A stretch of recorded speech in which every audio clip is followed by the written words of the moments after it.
Good morning, everyone, and thanks for joining us for today's webinar with Bob Clements of Bob Clements International. It's being brought to you free courtesy of the folks at Yanmar Tractor. This morning, Bob is going to share some specific techniques in negotiating and closing sales that will add valuable profits to your bottom line. We're going to look at ideas for overcoming the price objections that salespeople stumble over, the importance of developing negotiation packages using service and parts, and a few simple techniques that are going to help you close most sales. Before we turn everything over to Bob, there's just a few housekeeping items to cover. On your screen, you're going to see a white arrow in an orange box. You can click on the arrow and choose question to open up a question field, and that's going to allow you to submit a question at any time during the presentation. Time permitting, we're going to answer as many of the questions as we possibly can following Bob's presentation, but if we don't get to all of them, do not worry. We're going to send those home with Bob, and he's going to answer them and shoot the answers back to us. We'll post those up on our website along with the archived video replay of the webinar, so you can always go back and review it at your convenience. Now, if for any reason during the presentation your connection or our connection should happen to fail and it looks like the webinar has been interrupted, just go back to the email you received telling you how to join the webinar, and you can come back in that way. With that, I think we're good to go, so I'll turn everything over to Bob. Great. Well, thanks, Michael, and I want to thank Yanmar also for continuing to sponsor these. I really appreciate it. This is one of those areas I think that as we think about selling, and that a lot of salespeople, when they think about negotiating and closing, their tendency is to say, okay, Bob, give me the one thing that I need to say, that magical word or that magical phrase that automatically will make people pull the cash out of their wallet and hand it to me. And as I tell salespeople, selling is really a process, and the same goes with negotiating and closing. And if you follow the sales process well, you'll find that actually it's relatively easy to negotiate because the people that you are working with, you know what they want, you know how they want it, you know why they want it. And through this process of selling, you're basically leading them down this right path.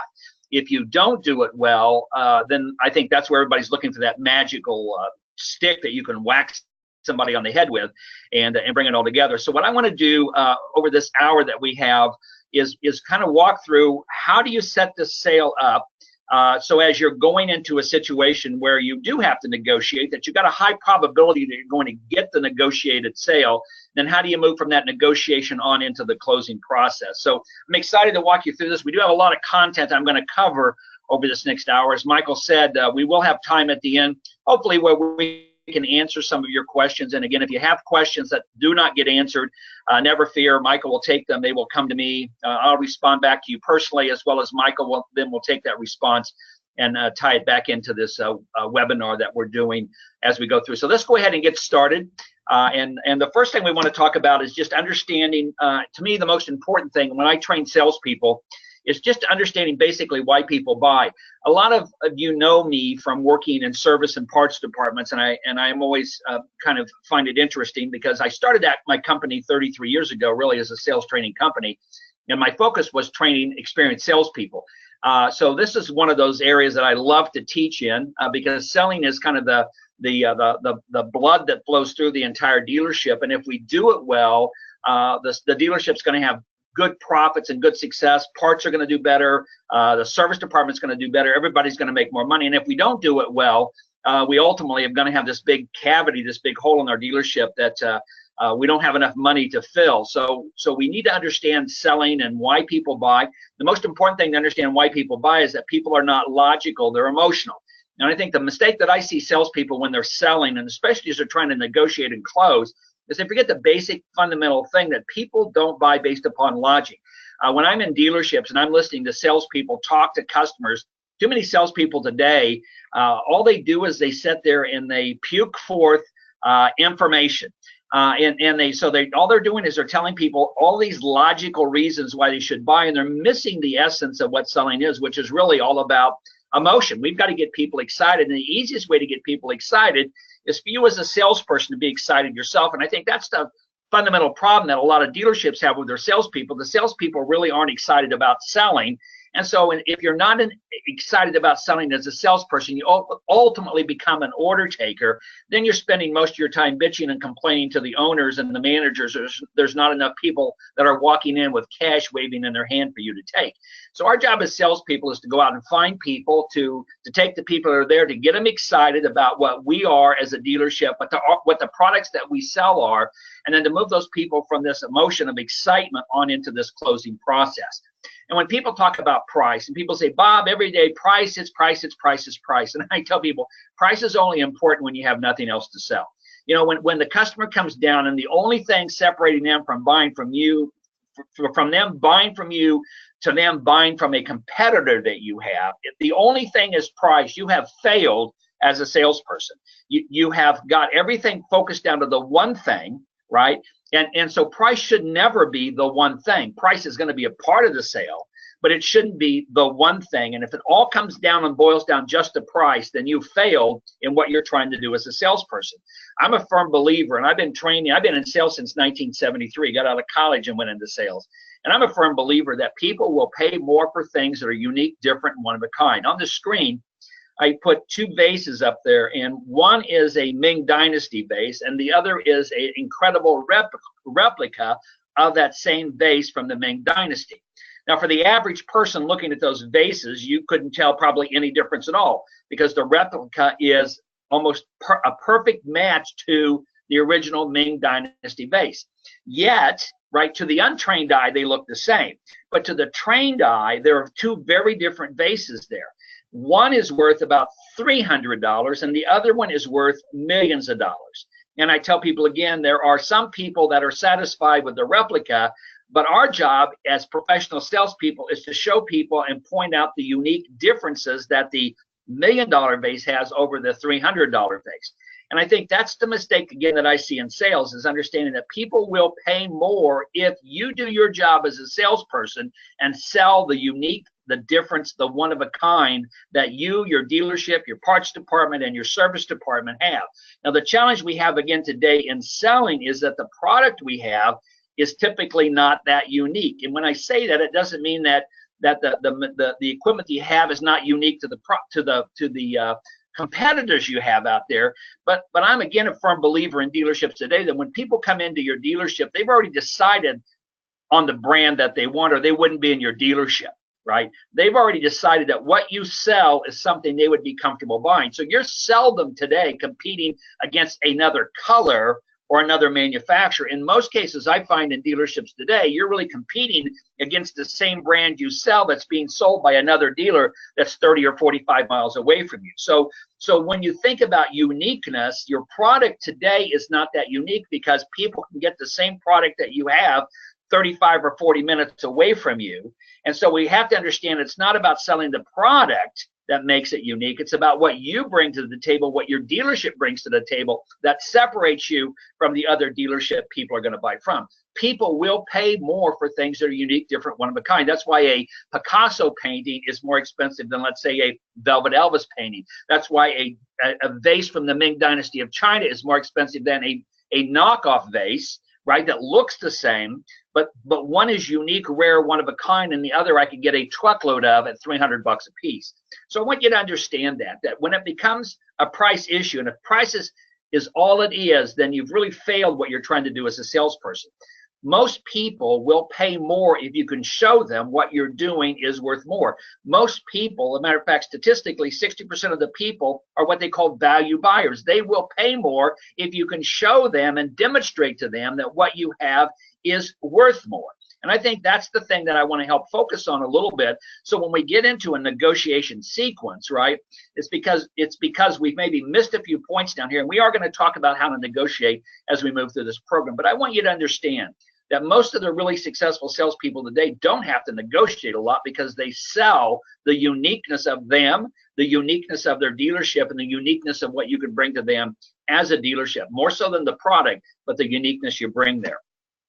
The next thing you have to understand, if you're really going to be good at closing and negotiating, you got to make sure you have a strong discovery process. Again, when I'm watching salespeople sell, there's no real process to what they're doing, and selling is just like everything else in a dealership. You know, we have good processes and service that make us profitable. We have good processes and parts that make us profitable. But for some odd reason, salespeople just wing it. And you're never going to be really successful as a salesperson if you just wing it. Good salespeople have a good, strong discovery process that they always follow. They have a series of questions that they've learned to ask that uncovers everything that the customers or the potential customers are looking for, and they really never deviate from that process. It's kind of like when you go to a doctor's office.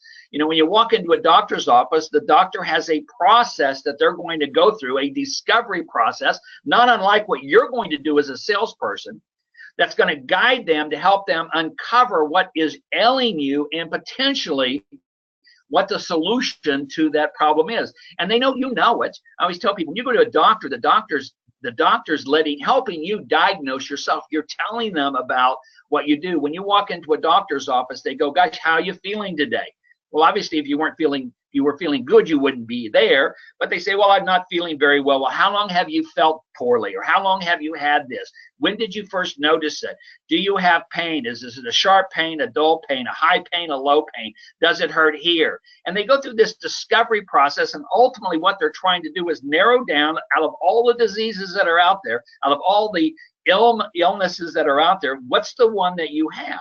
And that's what a discovery process is in sales. And so if you're struggling on closing, or if you're struggling with negotiation, and you're negotiating and you're having to negotiate everything that you have to do, then it tells me as a professional sales trainer that you have a weak discovery process. You're missing key information that you should be using as a part of the sales process that uncovers a lot of these issues and problems that you're now having to negotiate against or handling objections against as you go through it. So make sure you have a strong discovery process that you always follow. I'm going to walk through a few key things that you should be doing. This by no means is the complete list of things you should do, but these are the basic kind of 101. If you're a new salesperson, these are some basics that you should always be asking as a part of your discovery process. The first question is, after you introduce yourself and you get them comfortable with you, is what do you have now? So what do you have now? So let's say you've got somebody coming in, and let's say that you're a compact utility tractor dealer, and you've got somebody walking in, and it's a husband and wife as an example, and you're talking to them a little bit, and as you're talking to them, now you're going to move into your discovery process. And let's say one of the questions is, you say, "Hey Bob, you and Sandy, so what do you have now?" And let's say I say, "Well, gosh, I've got an old John Deere 4020. I've had it for years. I love the tractor." Okay, and that's what they say. So in your mind now, you've got this picture of this tractor that they have, and it's a 4020 John Deere, probably one of the most common John Deeres out there, tractors out there. Good product. Okay, so what do you have now? The next question you would want to ask as a part of your discovery process is, well, "Hey Bob and Sandy, what do you like most about it?" Right? So what do you have now? What do you like most about it? This is a part of your discovery process. What do you like most about it, Bob? "Oh, I love it, man. It's easy to service. It's durable. You can do anything with it. And it's so dependable. It's built like a tank." Okay, so they told me several things. That it's durable. It's easy to service. It's built like a tank. And so they're telling me key things that as I'm listening through this discovery process, I'm starting to figure out in my mind, what is it that they're wanting? What characteristics of what they have now are they wanting in what I'm getting ready to do a walk around on, or to get ready to do to show them on, right? I tell people again, if they've got a John Deere 4020 and they're not in a John Deere dealership, right, then the John Deere brand in their mind is not something that is a positive or a negative. They're obviously, if they wanted to buy John Deere, they would be in a John Deere dealership. If you're not a John Deere dealership and they're in your dealership, that tells you something also. The next question I would ask is, if you could change or improve that tractor, that 4020, how would it be different? Well, my wife and I have retired now, and we've got some horses and stuff, and my wife would like something that's got a hydrostatic transmission, and honestly, Bob, she wants something that's got a cab with a heater and an air conditioner in it, right? And so what they want what they really want is they want to upgrade it. They want something that's maybe easier to get in and out of, that's easier to use. So it's not, it's got a hydrostatic transmission on it. They want a cab. They want heating and air conditioning. Okay, so now this is the new information that I'm gathering here through this discovery process. right, that I'm pulling together here. So as I'm getting ready to take them into the sales process through my walk around that I'm going to talk about here in just a moment, I've got some key information here. And these are some basic things that if you're not getting as a salesperson and you're struggling with closing sales or you're struggling in negotiations because you're missing critical information that's going to help move these people through. I'm going to take this information and add a little bit more to it here in just a second. And this is going to help guide me through this process, right, of selling so that I don't have to negotiate as much and it's easier then for me to close sales. The next question I want to ask is who other than yourself would be involved in making the final decision? So let's say I'm just talking and Bob's there and Sandy, his wife, is not there. Right? And I say, well, gosh, Bob, who other than yourself would be involved in making the final decision? And I might say, Bob might say, well, he says, well, it's my excuse me, it's my decision, but Sandy's going to want to be a part of it too, but I'm going to make the final decision. Well, the reality of it is there's a man and a woman involved in a selling situation. 80% of the time, the woman is going to make the decision. The guy's going to want to act like he can make the decision. But ultimately, if you're selling somebody that there's two decision makers on and both decision makers aren't there, you are kidding yourself. You can't sell somebody something until both decision makers are there as a part of the process. So who other than yourself would be involved in making the final decision? If Bob and Sandy were sitting there together, I were sitting there with my wife, and I would say, well, and who other than yourselves would be involved in making the final decision? We would look at each other and say, well, you know, we're going to make the final decision. Or it may be a much older couple, and they say, we want our son to be involved in this too. So at some day, he's going to take this over, and so I need the son involved in this thing. So it's a critical question that you've got to ask. And if you don't ask this question again, you're sitting here selling somebody. You're going to try to close the sale, and you can't close the sale because you don't actually have all of the decision makers in place. So this discovery process is critical. And the last question you ask, and I want you to understand, there's more questions that I would ask than these. But if I were a salesperson, these would be, I never ever fail to ask these questions. There's other types of things, you know, maybe what are you going to do with it? And what's the terrain of the land like? If you're selling, zero turn mowers, are you on hilly land? Are you on flat land? Is there creeks and things around it? I would ask other questions, but I'm just trying to get a point across here. There are certain basic fundamental questions that you should always ask. You need to figure out as a salesperson, or if you're managing a sales team, you need to come up with, these are the questions we always ask. And we ask them because it gets us the right information. That's what I'm trying to do here. I'm trying to get good information from customers that's correct, so I can take them down this path I'm getting ready to take them on. So my last question here, again, if you found what you're searching for at a price you're comfortable with, is this something you'd be doing in the near future? This is such an important question. If you found what you're searching for, Bob and Sandy, at a price you're comfortable with, notice that I've already brought price up here, is this something you'd be doing in the near future? Now, Bob and Sandy may say, yeah, we would love to have something to be able to have it delivered on Saturday so we could start using it as soon as Saturday. Maybe it's, like today, we're on a Tuesday. Okay, well, I need to know that information out there. If they say, well, we're not going to be doing anything for another 6 months. We've got a piece of land that we've got an offer on. It's about 30 acres, but we are going to need a tractor for that. And this old 4020 is actually one that my dad had that I used, and I want to do something a little different than that. So I need to know, right, as I'm doing my walk around, what's your time frame for making a decision? If you're going to make a decision so that you want something delivered for you on Saturday, that's going to be something I'm going to be a little tighter on than if you say, hey, it's going to be 4 or 5 months down the road or 5 or 6 months down the road. So I want you to understand that I'm starting to set up. So if you found what you're searching for at a price you're comfortable with, is this something to be doing in the near future? It's critical to ask that question that way. If they say, absolutely, we're ready to rock and roll, then I'm going to stay on these people like a tick on a dog. I'm not going to be overly aggressive. I'm not going to be overly pushy, but I'm knowing as a salesperson, this thing's going to move along relatively fast. They're not going to spend a lot of time, quote unquote, looking around. Most likely, they're in my dealership, and I always make this assumption, they're in front of me because they want to do business with me. They've already made a decision on the product. I always tell people again, if they're in your dealership and they've already driven by the sign on your dealership, they know what you sell, they're comfortable enough with what you sell to pull into your dealership. So they're not looking for a tractor. They're not looking for a zero-turn mower. They've already made a decision to buy an RTV, a UTV, a zero-turn mower, a compact, a subcompact tractor. The decision's been made already to make the purchase. They're looking for who do they want to invest their money with? Who's going to take care of them? You're not selling a tractor at this point. You're selling them on you. People buy people, not products and services. You're the product. Do they like and trust you enough that they want to give you $10,000, $20,000, $50,000, and then knowing that if they give that to you, you're going to take care of them. Understand that if you don't get a sale, it's because they didn't like you or they liked another salesperson at another dealership better than you. You're the product. You've got to sell yourself and sell who you work for as a part of the dealership. They've already made a decision to buy a tractor or an RTV or a UTV or an ATV. They've made a decision to buy a mower. They've already made that decision. They're trying to figure out, who do I invest my money with? So these are critical questions that you're asking. The other thing that we do is have to understand that sales is a progression. So we go through this discovery process. Okay, that's the first part of our selling process. And then the discovery process is setting us up for the walk around.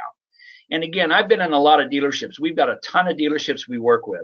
And I'm at dealerships a lot, as is my son Brian and Jeff and Jim Dom, who's our senior advisor.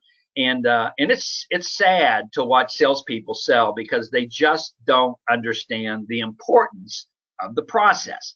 And so when you go through the discovery process is going to move you into your walk around. Now, you're familiar with walk arounds. If you've ever bought a car at a car dealership, you know what a walk around is. These guys have mastered the walk around.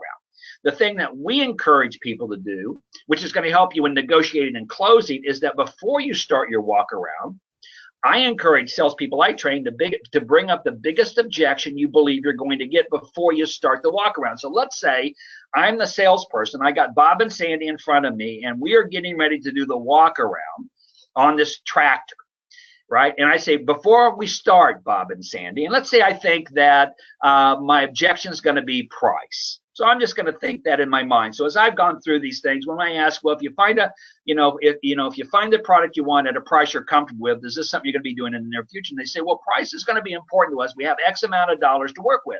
And I might ask them, I said, well, what sort of dollars do you have? And I might dig into that a little bit as more of my discovery process. And many times they say, well, I don't really know, but we don't want to spend any more than we have to. And I always laugh and I say, well, nobody wants to spend more than they have to, but you want to spend enough to get the product that you want, to get the tractor that you want, that you're going to keep for years and years and years. Wouldn't you agree? And they go, well, yeah, that's it. And so again, so I know maybe price is going to be something that's going to be an objection. So I bring it up before I start my walk around. So I would say something like, hey, Bob and Sandy, I know price is going to be a part of your decision process. And like we talked about a little bit earlier, while price is important, you shouldn't make that the biggest thing that you make a decision on, because what you really want is you want to buy a tractor, a zero-turn mower, an RTV. You want to buy something that's going to last you for years and years and really give you no problem. So I want you to understand that we're probably not going to be the cheapest out there. So if you're looking for the absolute cheapest price, we're probably not where you should be looking, right? But if you're looking for a dealership, right, that's going to take care of you, that's going to sell you a product, help you get invested in a product that's going to last you for years and years and years, that you're going to love to use. And I think we're the people that you want to do business with. So I want you to understand that if you're looking at just price, we're probably not going to be the cheapest, right? But if you're wanting these other things, then I think you're going to be the dealer with, the person that you're going to want to deal with. So is price going to be the only thing you're going to use in making a decision before we start here? And 90% of the time they go, well, price is going to be a part of it, but it's not the only thing. And I said, that's all I need them to hear. So all of a sudden now I brought up what I think my biggest objection is going to be. Let's say you have a brand that not everybody's really familiar with. There's some brands out there that are phenomenal brands that people may not be aware of or may not know. And so maybe you think, well, my brand doesn't have the recognition some other brands have out there, but it's a phenomenal product. So then maybe that's going to be the biggest objection. So, you may not be as familiar as some people with this brand, whatever brand it happens to be, right? But let me tell you a little bit about it. So as we go forward, I just want you to understand that while we're not a brand that everybody's heard of, right, this is who we are, this is what we do, this is the quality of our product.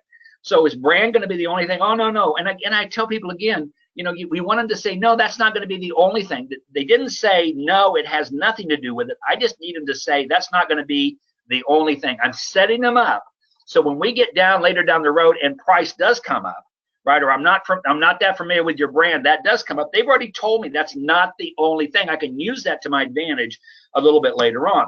Then we're going to do our walk around. I have a Yanmar tractor sitting up there because Yanmar has graciously consistently sponsors our webinars with us. And so I tell people again, so if you're going to do a walk around, then you need to have a walk around that follows your discovery process. So in this particular example with this tractor I'm sitting here doing, I would have Bob and Sandy at the front. So a walk around is just that. You are literally walking around the tractor. You start at the front, you go to the driver's side, you lift up the hood, you look at the engine, you open the door of the cab, you're looking inside of the cab, you go around to the back of the tractor, and then you go around to the passenger side of the tractor, and then you end up back in the front. That is a walk around. You don't just stand in front of this tractor and talk about it.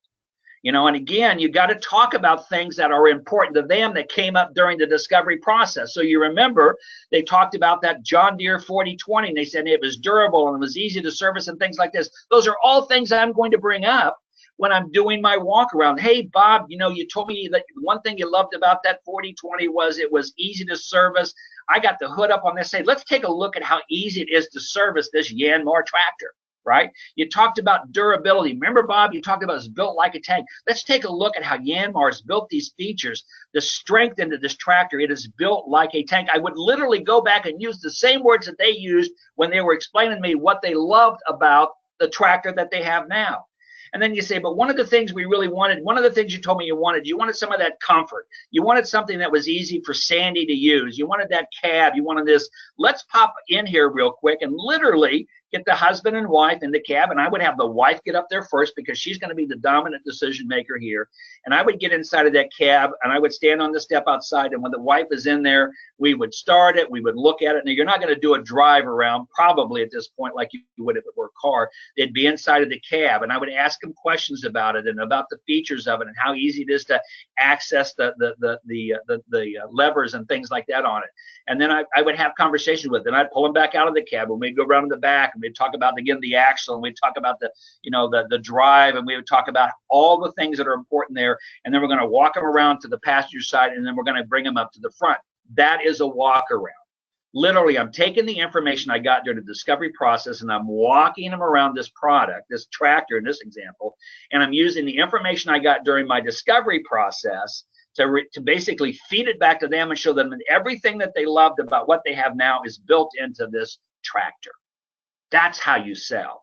And that's how you take these people and you move them through this emotional process they're going through. What do you like about what you have now? If you could change or improve and make it better, what would it be? And then I'm talking to them. They're in the cab. We're talking about the comforts of the cab. We're talking about how easy it is to use things inside of that cab. And I'm giving those extra things that they really want with it. That's a walk around. If you're just standing in front of a tractor, or you're walking over to the side of a tractor and you're looking at it and you're not getting them engaged in the actual product, you're failing as a salesperson. Sales is an emotional process. They're going to tell you what turns them on, what clicks their emotions in place. And all you have to do as a salesperson literally is shut up, listen to what they're saying, and then when you're in front of the product that you're selling, take that information and feed it back to them. That's what a walk around is. And if you're doing those things and you're bragging about the major objection before you start, you're going to find that negotiation and closing is a relatively simple process because you're getting them emotionally attached to the product, which is what you're trying to do. Now, the thing you have to understand when you're doing the walk around, it's about also creating what we call yes momentum. What I'm trying to do is I walk around this tractor with the people. We're talking about the durability. And I say, you know, I think you told me, Bob and Sandy, that durability was one of the things you really loved about that 4020. And I think you can see how they built this tractor. They built this RTV. They built this zero-turn mower so that it's got the durability that you want. And durability was important, right? Right? And I get them to say yes to that. My job in doing my walk around is not to just tell them stuff, not to just run at the mouth. My job is to get little bitty yeses as I do my walk around, because it's easier to get a small yes than it is to get a big yes. The mistake, again, I see salespeople make when they're trying to close It's the first time they've ever asked the customer to say yes to them. And so they're trying to get this one big yes that they think, I'm going to do this. It's hard to get a big yes. It's easy to get small ones. And you get small yeses by using two types of questions that are, again, basic fundamental questions you should be using in sales. The first one is a thing that we call an advancing question. An advancing question suggests a yes response from a prospective customer. I used one already. I said, I think you would agree with me, wouldn't you, that having a product that's durable is important to both you and your wife, right? So that's an advancing question. I took what they told me and I said, I think you would agree with me. Then I laid the statement out, durability is important. And then I said, right. And I shake my head up and down like this when I wanted to say yes. Okay. And then they look at me, they look at each other and they go, well, yes, that's important. I know it's important because you told it to me back 10 minutes ago or 15 minutes ago when I was doing the discovery process. I'm literally asking you questions that I know you're going to say yes to. I'm going to point out the features of this product and the things that you told me you wanted. I'll point them out, then I'll ask you a question. And I think you both said that serviceability is something that you wanted to do because you like to take care of your own equipment. Isn't that right, Bob? Yeah, I really do. Well, you can see, and then you've got the hood open. You can see how easy it is to service this and service this. And that makes sense. Wouldn't you agree? They go, yeah, that makes sense to me. And I got another yes, and I got another yes. I'm building this yes momentum. So when I get to the end, when I get all the way back around to the tractor in this particular example, they've said yes to me 6, 8, 10 times about things that they told me that they wanted. So it's not like I'm waiting to the very end back to the front of the tractor. It goes, so Bob and Sandy, what do you think? I go, well, I think you're a stupid salesperson is what I think. I tell people, don't do that, right? What do you think? What do you think? That's a stupid question because you give them the ability to say yes, or most often they say, well, I think we want to think about it. Because you haven't got them involved in the walk around. You haven't got those little minor yeses that you're trying to build as you're going through this process. So you use what we call advancing questions. It's just simply you tell them back what they told you, and then you ask them a question. Isn't it, doesn't it, wasn't it, couldn't it, wouldn't it, shouldn't it, don't you agree? As you stated, couldn't he, couldn't she, aren't you right? In Canada, A, right? Those are little questions that you do. You put around what was important to them, and you build a little question around it, and then you ask them the same thing that they told you, and of course they're going to say yes to that. So we've got this little momentum that's now moving in this positive way as we're going through this. So I've got this yes momentum going. Once we get with the advancing questions, we get them going, then we do what we call confirming questions. Confirming questions are simply questions that narrow options and move the prospective customers toward a close. And this is what we're doing. So as we're doing our walk around, the close is not a separate part of your sales process. You're actually doing it from the moment that you started your walk around. Literally, you're working on closing the customer all the way around the product. All the way around it, we're getting those little yeses, those little yeses, those little yeses. And so what you're also trying to do is to start narrowing down things. You're starting to bring focus on things. See, in the beginning of selling, we try to keep as many doors open as we can so that people do not feel pressured to do something. The moment a person feels pressured, all of a sudden the walls go up. And it's very, very hard as a salesperson to overcome those walls. Your key to being really good in sales is never letting the customer know you're trying to sell them. I always, when I do my sales boot camp, I said the number one thing my job is to do when I train salespeople is teach them how not to be salespeople. Because people naturally distrust salespeople, naturally do not like salespeople. So I tell people you're really gold, and the really great salespeople out there are people that you don't even realize that they're selling you. They're so good at what they do. They're so good at asking those right discovery questions and leading you through this process. You're totally unaware that they're emotionally getting you involved in this. So confirming questions really are questions that narrow down options. So you might think about that. So if I'm looking at a tractor, I'd say, I know you haven't made a decision to go forward on this yet, Bob or Sandy, but as you're thinking about it, is having a loader something that you think you may want to have? And they go, well, yeah, we really think we would like a loader. I said, okay, well, I was just curious. And so what you're doing with confirming questions is you're mentally getting them to think about, if you're going to use this, I want them to mentally see themselves using this piece of equipment. I want them to see themselves using this zero-turn mower. I might ask a question if it were a zero-turn mower and I was doing a walk around on a zero-turn. I said, I know you haven't made a decision to do this yet. And I always like to say it that way. I know you haven't made a decision because it keeps the wall down. I'm not asking them to make a decision. I say, I know you haven't made a decision yet. But if you were, and I'm not saying you are, but if you were, right, do you think you'd want a larger deck or a narrower deck? They go, well, we think we want a large deck on our zero-turn mower.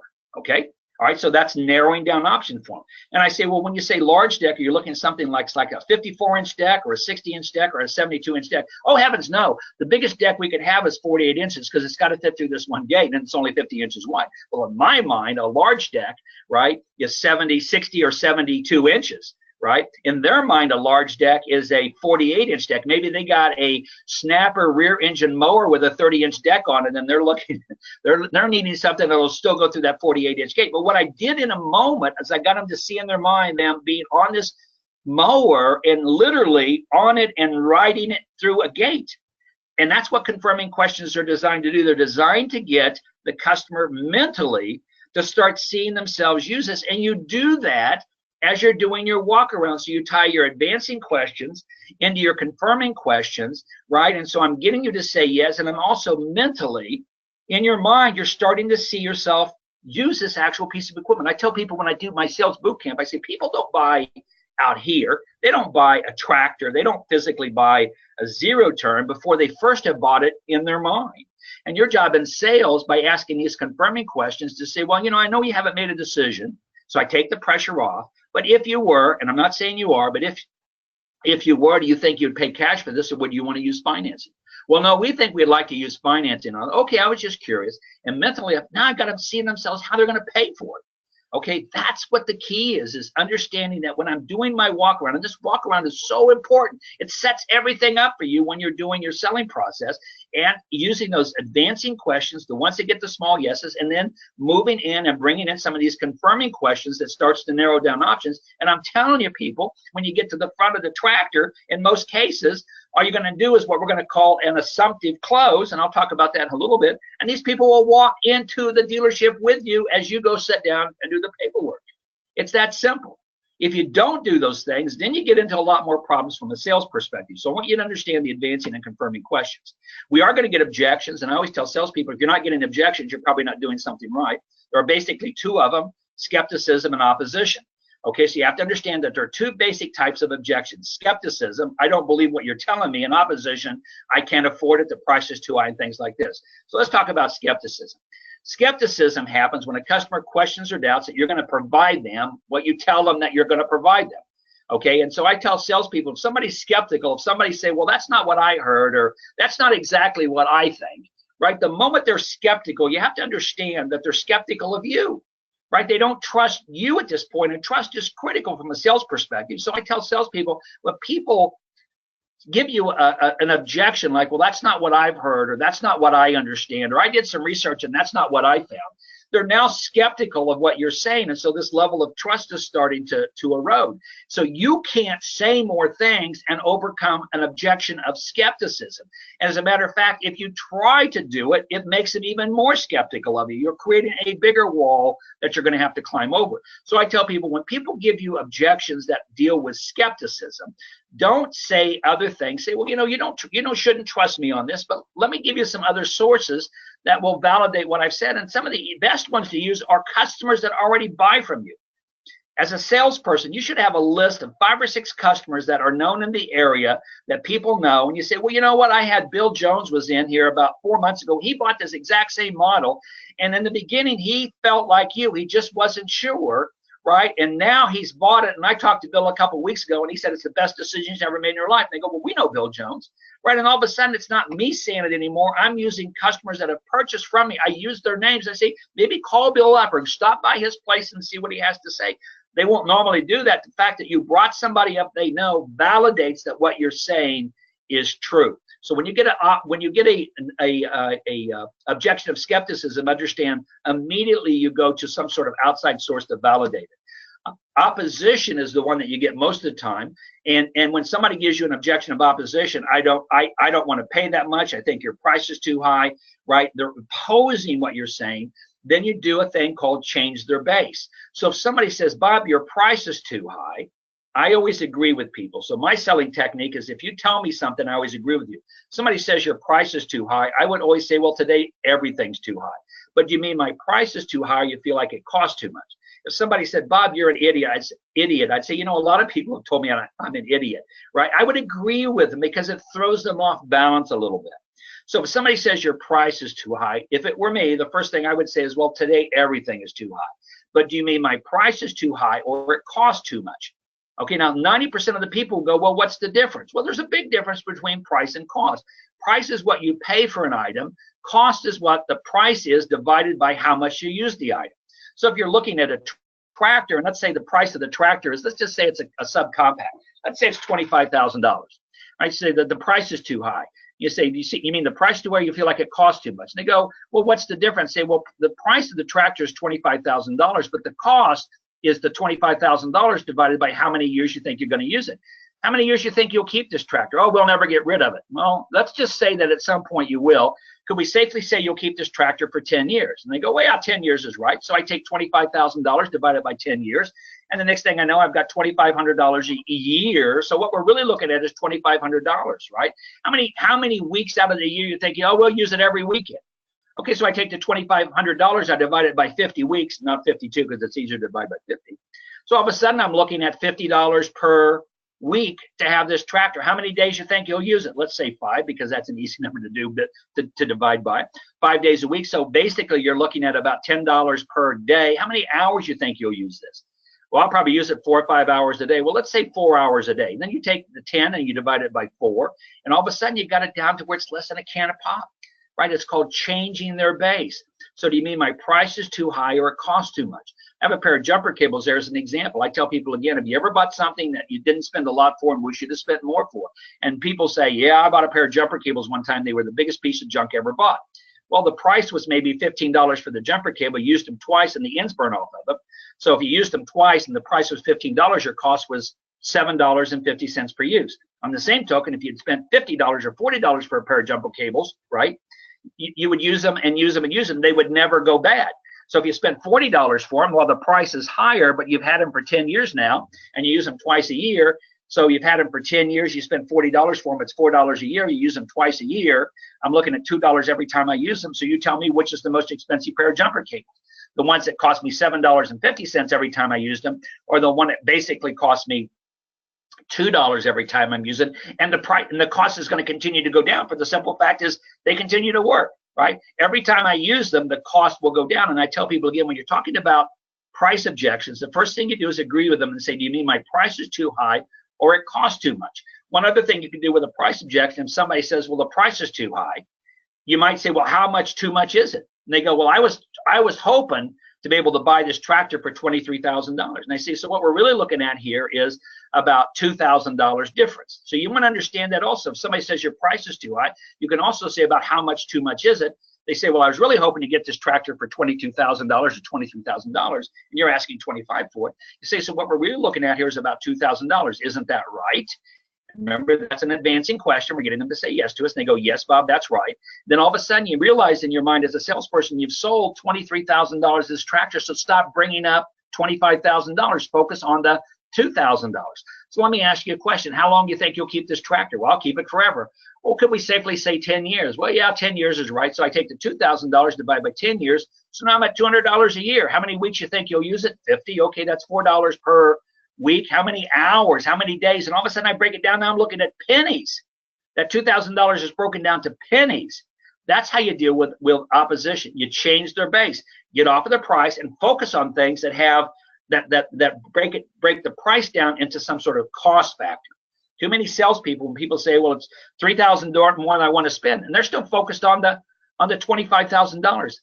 That $23,000 of it's been sold. All you do is focus on what hasn't been sold, and then you use that same concept called change the base, and then you take the price and then you divide it into cost through a process in sales. It's called reduction to the ridiculous. But that's how you deal with a price objection. Price objections are relatively easy to deal with, and the nice thing about it is, if it does come up because you did in the beginning, before you did your walk around, you say, well, gosh, so you're looking at $2,000. I'd probably say, well, gosh, in the very beginning, I told you we're going to be a little bit higher. Is this $2,000 going to stop you today from making this decision move forward? Because you told me the price was important, but it wasn't everything. They go, well, it's still important, but now I'm starting to take away the power that price objection has. Then we get into now negotiating. So I want you to understand, so we've moved them through this process, and maybe it is this $2,000, and maybe it's $500. But the first thing that we do when somebody says, can you do better on the price? The first thing I'm going to do is not say, well, let me see what I can do. The first thing I'm going to do is make sure they give me a commitment to move forward. I never negotiate a price until the customer has made a commitment to move forward with me, because if you don't do that, they're going to walk out of your dealership and they're going to go down to another dealership, and then you guys are going to play who can go to the bottom the fastest. Okay, you guys all as salespeople have an obligation to the industry to keep giving your darn margins away. Stop giving them away. Learn how to sell, learn how to negotiate. And if you all did this, everybody in the industry just held their ground a little bit, everybody would make more money. You wouldn't sell any less equipment. But so many dealerships out there have so many salespeople that just don't know how to sell. All they do is they go out and they run down the price, and it's just stupid in my mind. The industry, we've got to get our salespeople so they understand how to sell. And if you understand how to sell, your margins will go up. You think, so what? I only gained 1 more percent. 1 more percent is a lot when you look at the margin on something. So you don't begin negotiating until the customer's made a commitment to move forward. And we're going to do that through the process by saying, look. So they're going to say, well, can you do this? And I'm going to say, well, if I can come off of the price on this by $500, if I can do that, and I'm not saying I can, but if I can, then will you move forward with me today? That's what I'm going to ask them. So I'm going to say, Bob says, hey, can you knock $500 off of this? If you do $500, I say, well, if I can, and I'm not saying I can, but if I can, then will you move forward today with this? They go, well, no, I'm not saying I'm ready to do it today. Well, then don't negotiate $500 off, because all they're going to do is walk out, then they're going to come back and they say, well, I went to a dealer that's 30 miles away that has the exact same model, and they said they could do $600 off. What can you do? Okay, now you got into this stupid rush to the bottom game. Stop doing that. If they're not ready to move forward, never change your pricing. Don't negotiate against yourself. That doesn't make any sense to me. Don't negotiate against yourself. You're always going to say, when they come back to some price point, if I can do that, then will you move forward today? If they say, no, I'm not going to move forward today, then don't change the price. If they say, well, yes, if you can come up with $500, Bob, right, then I'm ready to go forward today. Now we're negotiating, okay? Because they've given me a commitment. If there's some way I can come up with that. And I'm going to say, well, I'm not sure I can come up with all of it, but let me go see what sort of options that I have. Okay, let me go see what sort of options I have. Don't say, let me go see what I can do. I want to get them focused on maybe the option won't be cash. So let me go see what sort of options I might have. And even if you know what you can do, I want you to walk away for that moment, right? To make them think in their mind you're doing some work for them. Don't just sit there and say, well, then I can do this or I can do that. Say, let me go see what I can do. The car industry does this all the time. It's called a higher authority negotiation. You don't have to go talk to anybody. Go back to your office or walk away and say, let me get with my manager and see what I can do. Okay, but again, you're taking yourself out. You're saying, I'm on your team. Let me see what I can do for you. Again, I want you to understand it. If I can, then will you. If they say, no, I'm not ready to move forward today, then don't move your price. Don't do that, because you're not going to gain anything from it. If I can, then will you? Yes, Bob, if you can come up with a way to overcome this $500, then I'll move forward. Now we're negotiating. So the key is, again, is then create negotiation packages. I always tell salespeople, we're never going to negotiate with cash. I don't want to negotiate $500 of something away. $500 costs me $500. So when you're negotiating, part of what you need to do as a salesperson is to create negotiation packages prior to needing them. And this is really where your service manager and your parts manager needs to get together, and they need to put a service program together for every model of equipment you have out there. If you're selling tractors, every tractor made out there has a 50-hour first service on it. That's what you would negotiate with. So I count, and let's say on that tractor that we're showing you, the first service on that Yanmar tractor is probably going to be $350 to $450. I don't know the exact amount on it, but it's going to be somewhere up in that range. Right, and so if you need to negotiate $500, you'd be way better off to negotiate that first 50-hour service away, because it doesn't cost you $500. You probably got 40% margin in service and parts on that, so the $500 service probably cost you $300. They feel like they're getting $500. You've given away $300 in service and parts, okay, and that's only if they come back and use it. If they don't come back and use it, you didn't negotiate anything away. But in their mind, I'm trading $500 for service and parts. And I had a person the other day say, why not just give them the money? Because if I give you the money, you don't need to come back. You negotiate with things that make the person need to come back to take advantage of it. I want them back in my dealership for that first service. I want them back in my dealership for those parts. I know, and I've been doing this for a lot of years, and we got almost 4,000 dealers we work with, and I tell all of my dealers the same thing. If you can get them in for the first service that they do, 70% of them will continue to come back and let you do service after service after service. I'll give my first service away at cost if I can get them to come back in for the second service, for the 100-hour, for the 200-hour, for the 400-hour. If I can get them to come back and buy parts, that's a no-brainer to me. I had a dealership I was at here a while back, and they sold steel chainsaws, wonderful product. And the guy was saying, I said, what do you do when somebody wants to negotiate? He says, oh, normally I'll just throw in a free chain. And I go, well, you're throwing a free chain. I said, what makes them need to come back? And he goes, well, I guess they don't have to. And I said, why don't you give them a card for a free chain? So when their new chain needs to be sharpened, they can hand you that card. You'll give them a new chain, sharpen the old one. And he goes, what's the difference? I says, because they had to come back to your store. You got a chance now to sell them more bar oil. You got a chance to sell them now more fuel mix or more moto mix in the world of steel. You got a chance to sell them more. You always want to negotiate with packages, not cash. So I'm going to challenge you as salespeople to make sure that you're working with your service manager and your parts manager to use and negotiate with those packages.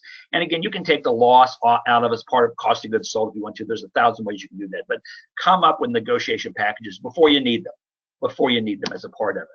Then you have to understand that we're going to move into a closing sequence now. And so I tell people again, the negotiation to me is a simple part. You got everything going.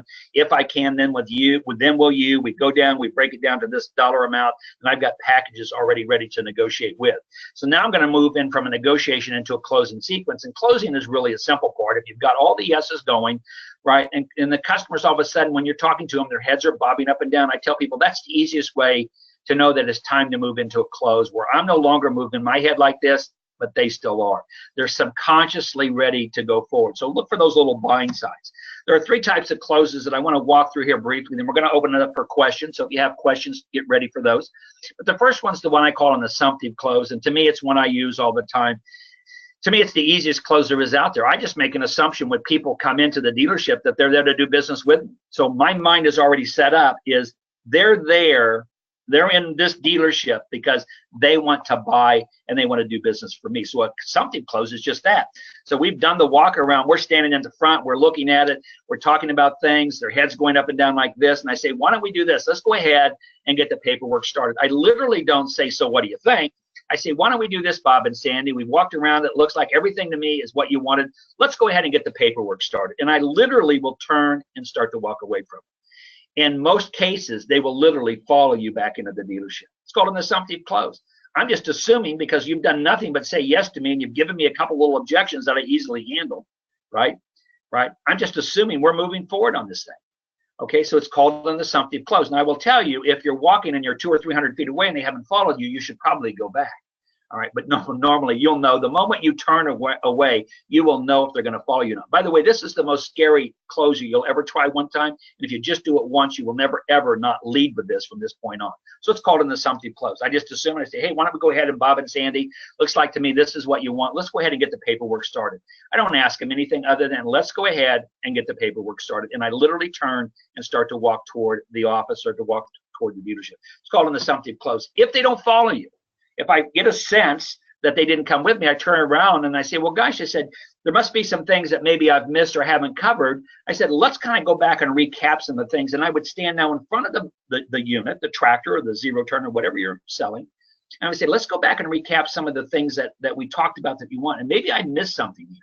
And so I'm going to go back and I said, well, you told me you wanted this and this, right? And I go back and I do the advancing questions again, get them to say yes to me. And pretty soon I go over to the and we're walking around in their mind. Now, I'm not physically doing a walk around more, but I'm just doing it in their mind.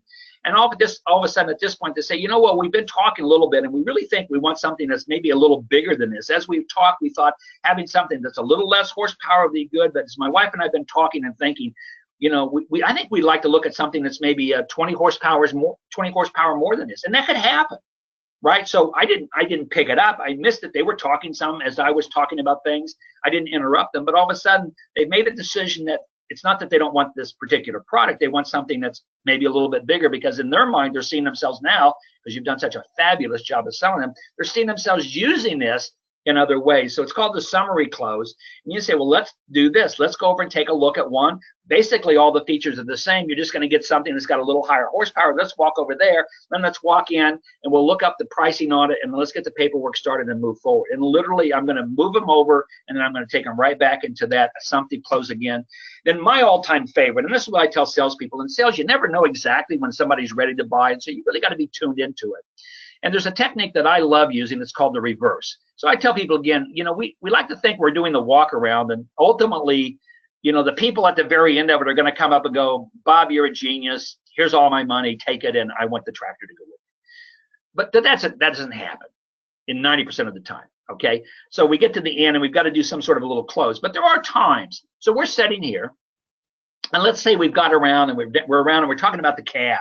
We're talking about the features of the cab and stuff like this. And then the husband and wife are talking a little bit. They're up in the cab and I'm sitting down on the ground and they're talking. They're both up there.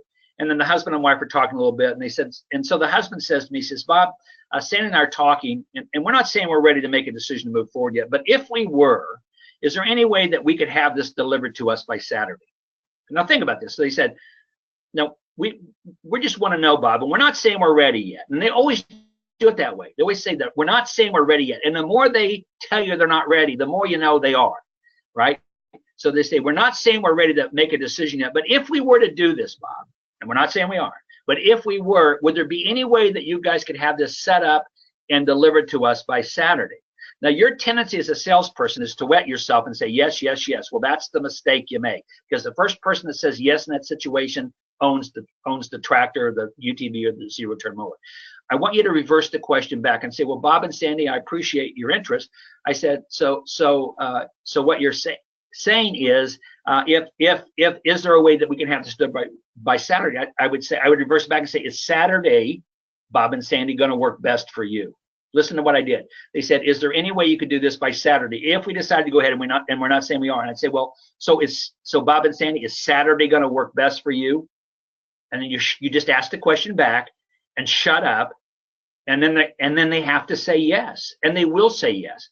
And they say, well, yes, Saturday would work best for us. I said, well, why don't we go in and get with the service manager, because you want the loader on this too, and let's see what we can do. And then you get them down on the cab and you walk. It's called reversing, and you walk them in and you meet with the service manager to see if it's going to be possible to deliver that. And if it's not, then call me up and I'll beat your service manager up to make the sale happen. But it's a beautiful technique called reversing. And they're sitting there, and so I may be only halfway through my walk around. And they're talking a little bit, and they say, and we're not saying we're ready to do this, Bob, but if we decided to do this, could we get this tractor with a loader? We're not saying we want to do this, Bob, but if we decided to buy this, could we get this with a light bar? Could we get this UTV with a winch on? And they go, is a winch something that would work best for you? Is a winch something you want? Yeah, we would like to do that with a winch. Well, let's get with the service manager and see what we could do. And literally, they close the sale themselves. It's a technique called reversing. To me, it's one of my favorite techniques. You got to be tuned in a little bit for it, but it's an easy way to close the sale. All right, Michael, let's go ahead and open it up for some questions. Absolutely. Thanks, Bob. That was terrific. You covered a lot of ground there. We do have a time for a quick question or two here. Your theme of the race to the bottom there is something that seemed to resonate. And we used to have a sales guy, a veteran guy on our team, who would oftentimes say selling on price isn't really selling. And I think that's kind of what you're hitting on there. It is. But there are a number of questions about how do you best negotiate price without giving away the profit? What can we do as an industry to improve profitability among dealers? Some are selling at 6%, some at 12%, some at 15%. I know you covered it there, but I just kind of want to give you an opportunity to reinforce that message. Well, again, I had a person the other day say, how come the manufacturers don't control what we sell stuff for? Because there are laws against that. It's called collusion. So I tell people, manufacturer can make suggestions, but every marketplace determines what the margin's going to be.